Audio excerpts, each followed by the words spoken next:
Então, Sofia, obrigado por estar participando aí, dar oportunidade para a gente, para a Fortuna, e Eu que agradeço. obrigado por dar essa oportunidade e trazer esse conteúdo a respeito de investimento alternativo, que é pouco ainda dissipado no Brasil, mas eu agradeço a você e ao pessoal da Blox. Se você puder se apresentar e falar um pouquinho da Blox, é com Claro. você. Obrigada, Vinícius, pelo convite. Sempre um prazer aqui estar disseminando conteúdo sobre ativos alternativos em nome da Blox. Mas, bom, vamos lá então. Para começar, eu me chamo Sofia, sou Account Manager aqui da Blox Investimentos, da área de Investor Relations. Sou certificada pela Ancor para atuar aí nos mercados administrados da B3 e, de uma maneira geral, sou entusiasta aí por investimentos como um todo, né? Não só investimentos alternativos, mas o âmbito de investimentos em sua totalidade. O propósito da Blocks, ele é basicamente, né, ser uma plataforma de acesso a ativos alternativos para investidores que a gente chama aqui de retail investors, né, que são os investidores de varejo, pessoa física, Uhum, como eu e você. Então, a uhum, gente propicia oportunidades para esses investidores, pessoa física, terem acesso ao mercado de private equity, que, como a gente conversou anteriormente, é um mercado hoje ainda muito dominado, né, e tem muito forte a presença dos investidores institucionais e dos family offices, das grandes fortunas. E a gente traz esse mercado, né, para o investidor pessoa física ter acesso dentro das teses de energia, agronegócio, real estate e novos negócios, de se tornar sócio, né, de empresas de capital fechado ou ainda, né, de ser credor dessas empresas. Então a gente tem aí, de certa forma, duas frentes, né? Ou você se torna um investidor por meio da nossa plataforma dentro da estratégia de private equity, se associando a uma empresa, ou você pode se tornar um credor, né, dessa empresa e efetivamente atuar ali como uma linha de crédito para aquele empreendimento, para aquele projeto na economia real, no qual você compartilha algum tipo de crença, né, no futuro, no crescimento, na geração de valor daquele negócio. E uhum. ainda a gente também conta com uma modalidade, né, que a gente chama de modalidade híbrida, que é basicamente você poder, em termos bem simples aqui, ser um credor e depois converter esse seu título de dívida em participação societária, muito similar ao que a gente vê aí no mercado de capitais da debênture conversível, né? Que é um título de Uhum. dívida que mais tarde você converte em participação societária.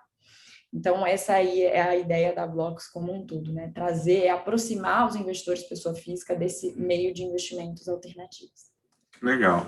Então, Sofia, só para introduzir para o pessoal aqui, porque muitas das vezes a gente não vê muita coisa sobre investimento alternativo, e quando a gente vê alguns termos mais complicados, tipo private equity, venture capital, hedge funds. Explica um pouquinho para o pessoal o que seria os investimentos alternativos. Bacana, Vinícius. Bom, vamos lá. Eu gosto de definir ativos alternativos partindo da premissa do que eles não são primeiro, para depois desenhar aquilo que eles são. Então, o que eles não são? Eles não se enquadram nas categorias convencionais, que são elas: ações de empresas, títulos públicos como o Tesouro Selic, títulos privados como as debêntures. Então, tudo aquilo que for mercado tradicional, que a gente conhece como mercado de ativos tradicional, não faz parte, né, não engloba o que a gente conhece como ativos alternativos. Então, agora passando, né, efetivamente, porque eles são, depois dessa definição, fica mais fácil desenhar e delimitar os contornos do que são os ativos alternativos. Eles são investimentos, né, que englobam, como você disse, private equity, que nada mais é, para a gente facilitar o termo em inglês, um investimento direto em uma empresa de capital fechado.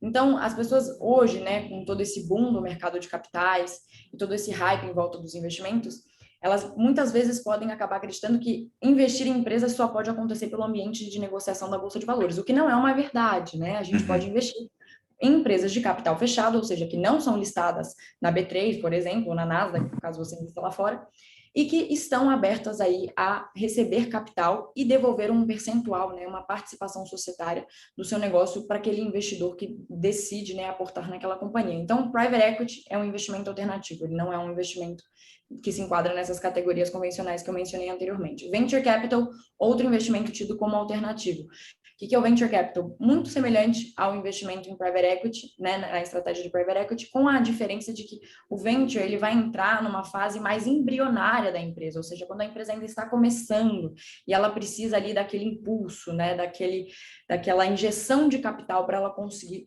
começar a rodar, né? Tem um fundo muito famoso, né, que é o Founders Fund de Venture Capital, que foi inclusive um dos investidores aí do Facebook na fase em que ele ainda estava, né, começando a dar os primeiros passos. Então, o Venture Capital, ele vai focar nessas empresas.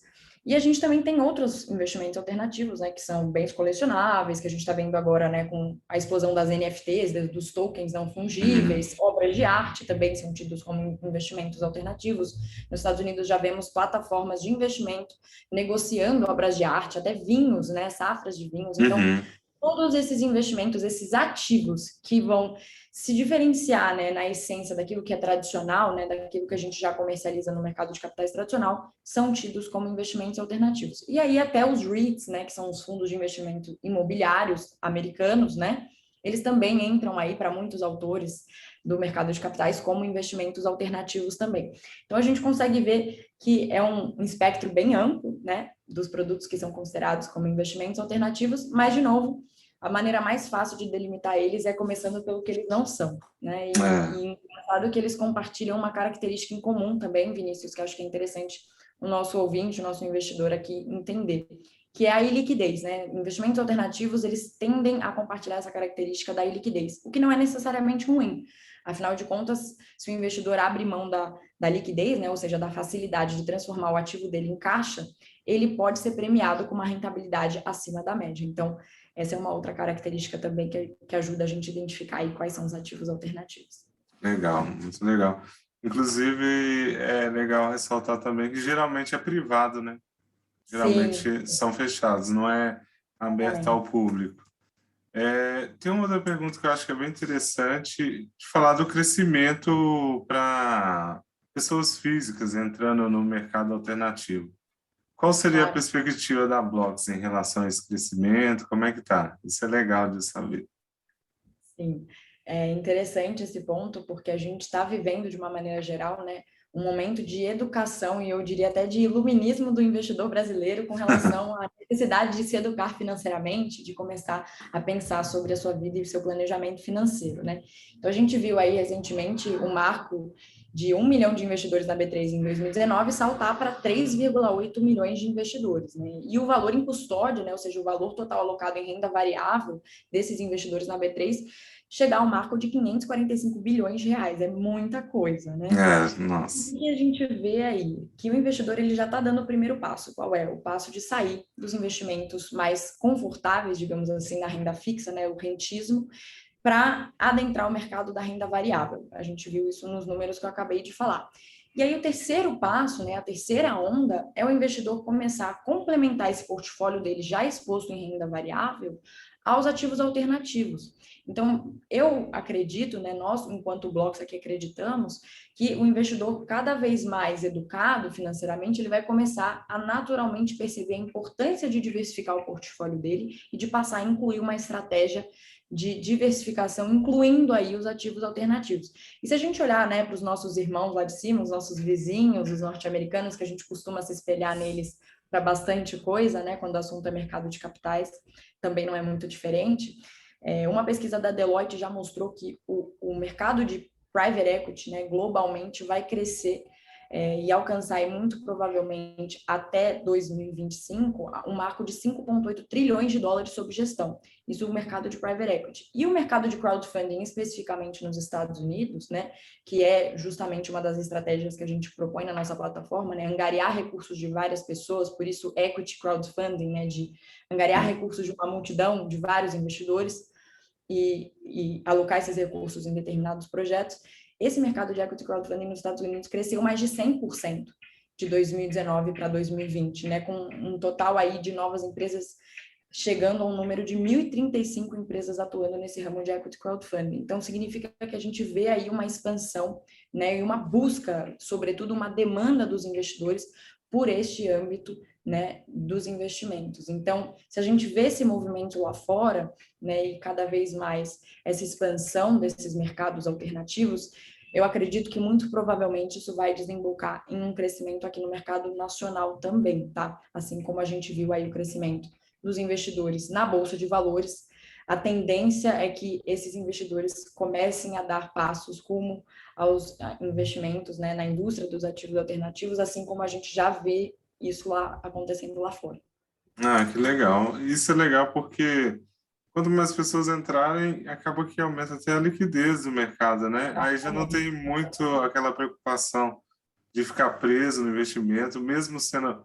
Eu estou muito interessado em floresta agora por causa do ESG, né? E aí eu Sim, tenho pesquisado bastante essa coisa de descarbonização e tal.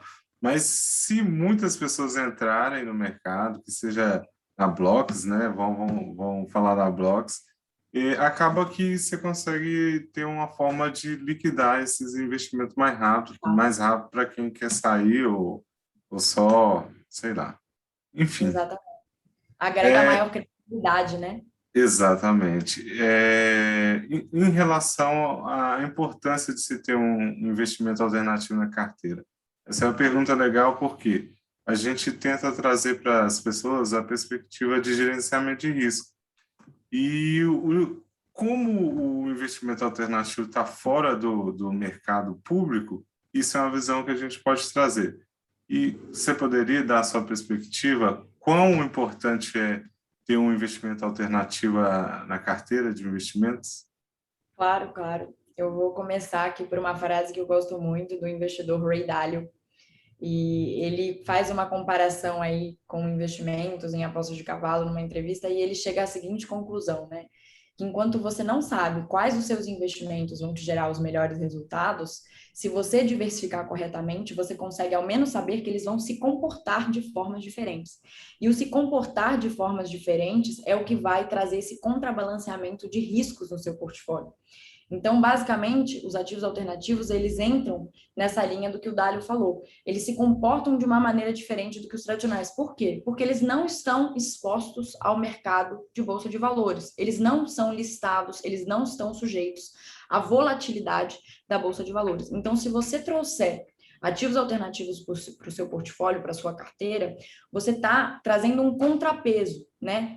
Para o resultado geral, né? Para a sua rentabilidade geral em termos daquilo que você compõe. Então, por exemplo, se você na pandemia tinha 100% de exposição em bolsa de valores, em março de 2020, provavelmente a sua carteira estava toda no vermelho, né?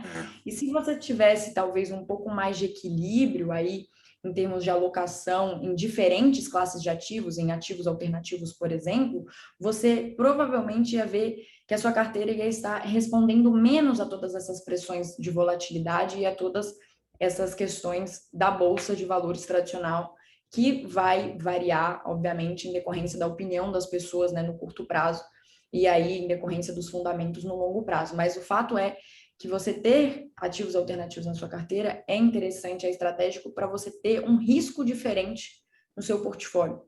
E interessante a gente observar, né, que isso não é dito por mim, Sofia, isso não é dito somente pela Blocks, isso já é uma estratégia seguida e muito famosa, inclusive, né, que muitos conhecem aí como o Yale Model ou o Endowment Model, né, Uhum. que foi disseminado aí, né, justamente como uma questão da própria faculdade conseguir gerenciar, né, gerir o dinheiro que chegava como doações.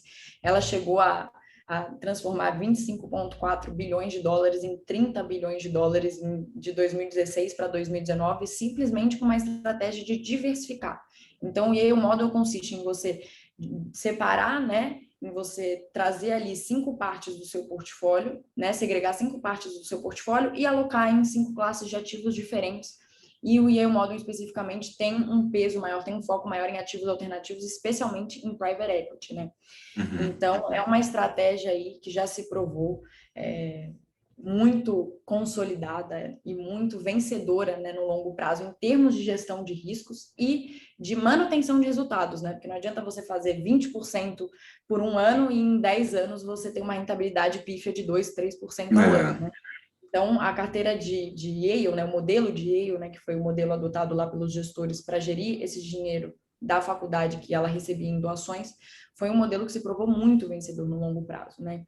Então, é interessante a gente entender que isso é o que o smart money tem feito, né? Ou seja, o dinheiro daqueles que têm o conhecimento, daqueles que já atuam no mercado financeiro há um tempo, têm seguido esse padrão da diversificação, têm seguido esse padrão de agregar o componente dos ativos alternativos ao portfólio. Então, nós, né, aqui como investidores, começando a nossa jornada, ou até já, né, mais maduros aí em termos dos nossos investimentos, eu acredito que a melhor forma da gente conseguir sucesso é a gente se espelhar, né, naquilo que já deu certo. Ah, que legal. Sofia, muito obrigado por ter dado a oportunidade para a gente conversar com a Blox. Foi muito legal e obrigado por deixar a perspectiva da Blox aqui também para Claro. os nossos ouvintes, tá bom? Tá bom, Vinícius, eu que agradeço aqui em nome da Blox, em nome de todos, e agradeço em nível pessoal também pela oportunidade de compartilhar e trazer conhecimento aí para o pessoal. Ah, obrigado, Sofia. Obrigado.